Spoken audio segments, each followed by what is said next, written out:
Welcome to the O'Neal Report. Today we're going to talk about the selling process and the tips that we give all of our sellers.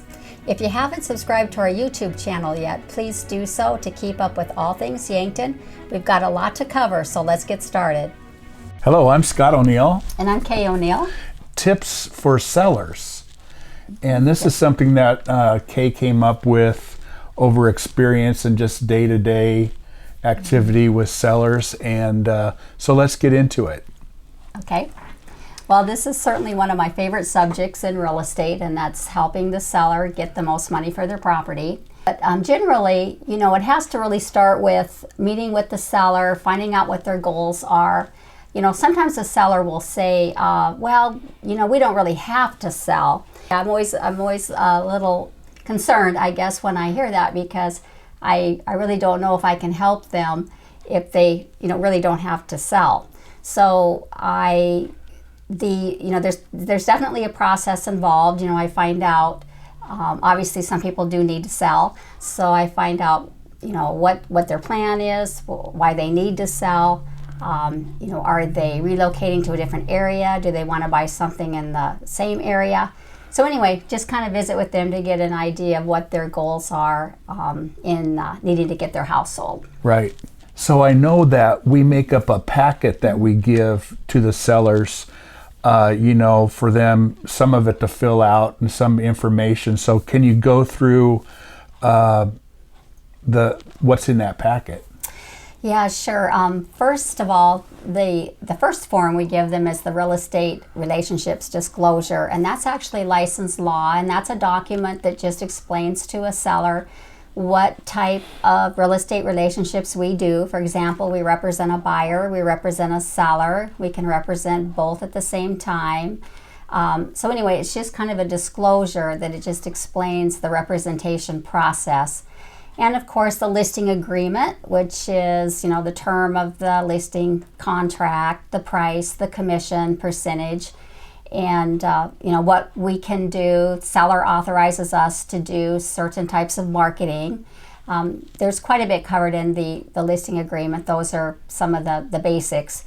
The seller property disclosure is, it's a document that's pretty lengthy, but it needs to be completed by the seller. A buyer has to have it and sign it before giving an offer. So it tells a lot about the home, the condition of the home. The lead disclosure, if the house is built prior to 1978. And I think the document that sellers like the best is the estimated closing statement. And I generally prepare a spreadsheet, and we talk about the list price, what their expenses are going to be as a seller. And so we go over the numbers. I guess I have an accounting background, so that's my favorite one to do. But anyway, there's no reason why a seller, shouldn't know. In other words, they should know going in what their bottom line is going to be, approximately based on different price points. So that is what we go over as far as the forms.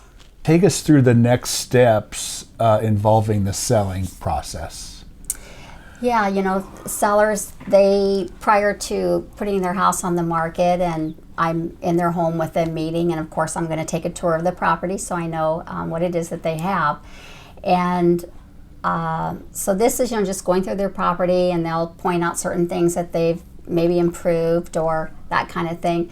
I know sometimes when I walk through properties, I see things maybe that are just little that need fixed. And I remember one time I was in a property, and I walked into a bedroom, and the closet doorknob was broken.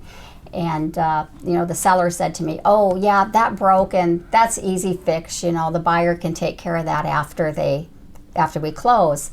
And I really thought, if it's an easy fix, it's really something the seller should do, because the buyer sees little things like that broken, and they become a little concerned that maybe the house isn't very well taken care of. So I think my advice there is, if you catch yourself thinking, it's a little thing and the buyer can take care of that after closing, that's something that probably you should just take care of. So we also do staging, because you have your professional staging, that you've gone to class and stuff for. And I know that, we've used that a lot over the years. Yeah, I find most people do have things already in their home that are nice and can be used for staging. So I try to stage, with the items the homeowner already has, and then I just will supplement some things, along the way. So this really isn't something that you have to be nervous about. I really do try to work with what you have already, and less is more. So when I went to staging school, they said, sometimes your sellers won't really want to pack personal things away, but really it's a matter of those are memories. You still have them. You'll take them to your next house, and it's really important because once your property goes on the market, it actually becomes a product.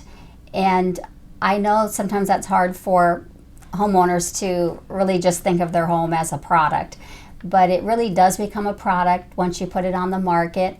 I know it's up to the seller also if they want to put a sign in the yard. Well, yeah, as far as marketing, on the listing agreement, there are several, marketing on social media, sign. So we really have to be authorized to do all of those types of marketing. And it's very rare for a seller to not want that marketing, but it is part of the selling process that we go through with the seller. Great.